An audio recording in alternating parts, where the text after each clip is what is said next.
Binigyang diin ni Isabela Provincial Administrator Attorney Christopher Mamawag ang sama-samang tungkulin sa pagpapaunlad ng edukasyon sa ginanap na Solano Education Summit 2025. Sa kanyang talumpati, iginiit niya ang mga programang pang-edukasyon ay hindi lamang dapat nakasandig sa lokal na pamahalaan, kundi responsibilidad ng buong komunidad. Sa kanyang lekturang Leading the Greatest Show Governance and Support System, ipinaliwanag ni Mamawag na ang pangako sa edukasyon ay hindi lamang obligasyon kundi paraan upang matiyak na walang batang maiiwan sa pag-aaral. Binigyang diin din ni Mamawag na ang mga bawat bata, anuman ang pangangailangan ay nararapat magkaroon ng patas na pagkakataon sa dekalidad na edukasyon. Dinaluhan ang summit ng mga guro, estudyante, mga opisyal ng barangay, kinatawan ng LGU at iba't ibang sektor upang magbuo ng mas inklusibong landas para sa pagkatuto sa bayan ng Solano.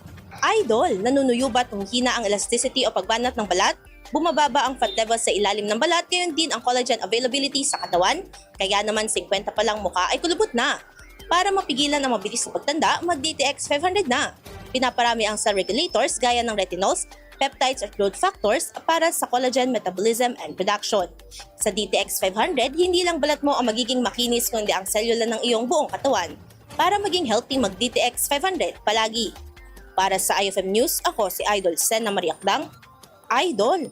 IFM News.